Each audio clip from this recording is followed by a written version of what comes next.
growing up in India, this poster used to grace my wall. Normal is boring sounded like a cool, rebellious slogan for a preteen. But as I watched the world around me, I realized that normal could sometimes be boring, or great, or straight up dangerous. Let's start with the good normal. Everywhere around me, the practice of yoga, meditation, spiritual discovery was normal, as was a culture of connection and generosity. And yes, Indian food was a delightfully normal part of my life. Hashtag sorry, not sorry. But there were other norms, the caste system, and a violent misogyny that were deeply disturbing. And I became curious about how normal comes to be. How does an idea or thought become a universally accepted belief system or norm? The answer was in neural pathways. Messages that travel the same pathway in the brain over and over begin to transmit faster and more regularly. With enough repetition, they become automatic behaviors. And when these behaviors are fueled by emotional contagion, the fact that we are constantly infecting each other with our mental, emotional, and physiological states, combined with our very primal desire to fit in and feel safe, we begin to exist within a set of socially embraced norms. And many of them help us, but some are harmful and vicious. And these types of norms change only when there is a crisis of consciousness, a reckoning, a wake up call that forces us out of autopilot mode to ask some hard, soul searching questions.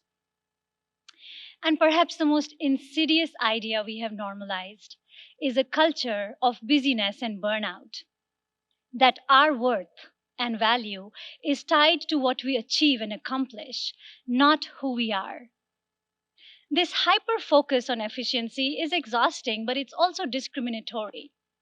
It excludes large chunks of the population: mothers, those who menstruate, our elders, the sick, people with visible and invisible disabilities. All of us, at some point, feel like we are falling short, we are failing, and that we are dispensable. And we know nothing happens on an individual level without global implications. Our obsession with output and production is destroying our planet. She too is burning out like all of us. If we did shift our focus from what is normal to what is natural, we would find a blueprint to manage our time and energy right underneath our feet, captured perfectly in Lao Tzu's words: nature does not hurry, yet everything is accomplished. Our planet, the biggest production factory, providing for all our needs through millennia, shows us that time is not linear, it is cyclical. The expansion of summer must be balanced with the regeneration of winter. Nothing in nature keeps going all year long. And when we forget that, when we don't honor our body and our planet's natural need for rest and recovery, we get thrown into a crisis. Another wake up call to ask ourselves the hard, soul searching question: is this normal working for us? The pandemic has merely scratched a systemic wounding in our cultural consciousness, an epidemic of exhaustion, loneliness, and trauma. We are once again at an important fork in the road. And I'm reminded of Einstein's words that no problem can be solved with the same level of consciousness that created it. Perhaps the pandemic is an invitation to uplevel our consciousness. Could we rewire our brains to normalize well being and belonging instead? Here are some ideas. Beginner's mind is the birthplace of all innovation. The practice of approaching people, experiences, problems with a sense of childlike wonder. What would be possible for us if we replaced "I know how this works" with "I wonder how this works"? How does a bird land on a wire with breathtaking precision?